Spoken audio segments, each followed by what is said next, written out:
All right, guys, today we're going to talk about the rise and fall of King Cotton.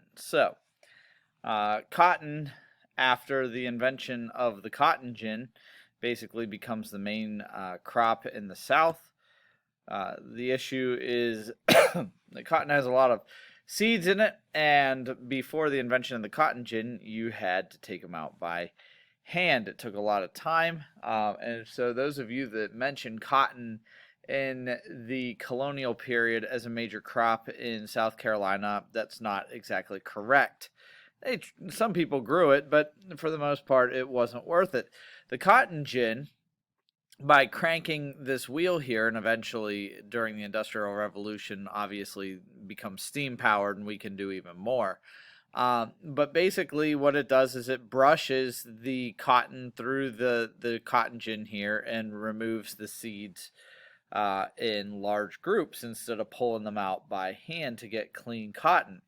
Obviously, that is a game changer, and so as we can see in this chart here, basically the amount of cotton that is produced in America 1790, it's not even on our chart here.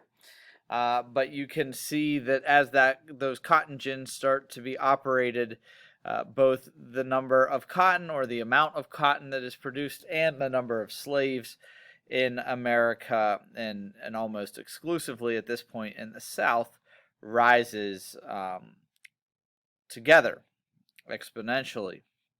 And so this gives rise to this idea of King Cotton. Basically, the Southern economy comes to be completely defined by cotton. It is what almost everybody's doing. So that's the antebellum period. If we head forward to the Civil War, obviously the North and the South fighting against each other. A lot of it has to do with what cotton needs, which is slavery, and what cotton doesn't need, which is pretty much everything else. And the North, obviously, moving more in an industrial direction, needed a lot more infrastructure, spending by the government, other things like that. And so these issues lead to the Civil War. Ironically, they're also why the North wins the Civil War.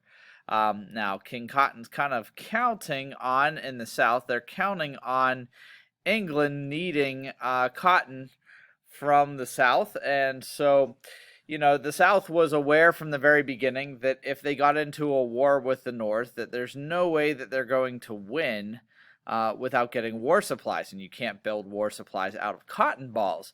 However, you can sell cotton balls to England and then get your money that way. The problem is that what they don't realize is that England had a colony in India at this point as well, and India was becoming a major cotton producer in the world also, which means that they didn't need to get involved, and they chose not to.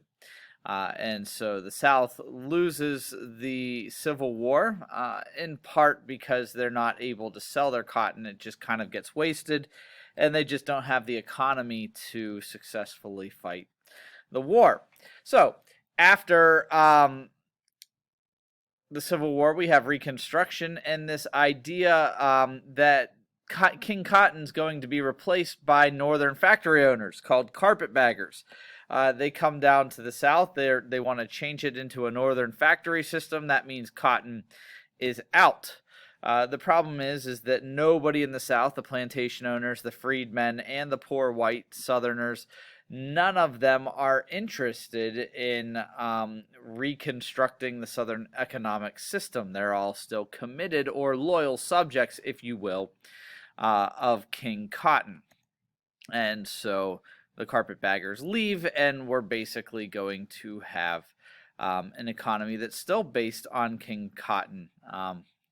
And the one big change that comes to the South is this idea that cotton mills really aren't that bad of an idea. I mean, if we can grow it here, why not also turn it into cloth here instead of sending it to the North to do it there? And so the Southern economy does undergo a major change here, a 1870s, 1880s.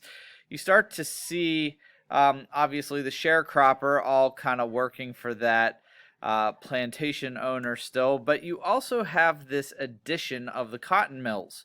Now, they're going to be started by the same people, which means that they're kind of controlling it both ways now, which means that they're going to get even more money. And King Cotton continues to be king.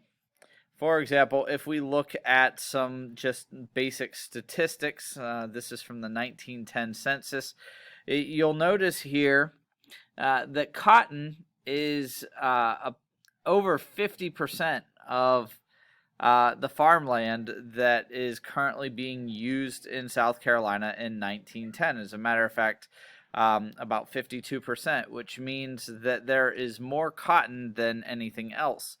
We'll also notice here in this chart that it's 63% of the factory workers.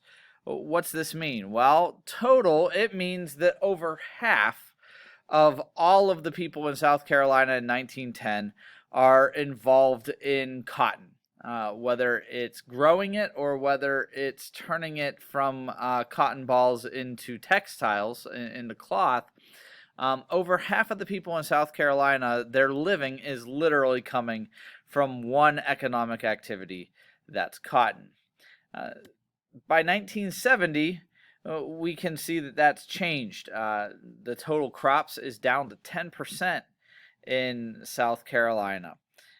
It's also only 18% of the factory jobs in 2002. And so the question is, what's killing King Cotton, or what killed King Cotton? And the answer is basically globalization. It's this idea that we don't have to get things from America. By this 1970s, 1980s, trade with other countries is way up. And we've realized that we can get it a lot cheaper from outside of America than we can get it from inside America. And so King Cotton kind of dies from the major three competitors are India, China, and Brazil. And so if King Cotton's dead, the question becomes, what's next for South Carolina? And if we kind of look at the South Carolina economy today, it's a good question. As a matter of fact, we'll have another Bearded Wonder video here later this week that covers this topic specifically. What's next for South Carolina? If cotton is dead in South Carolina, what's next? Tune in next time where we'll try to answer that question. Have a good day.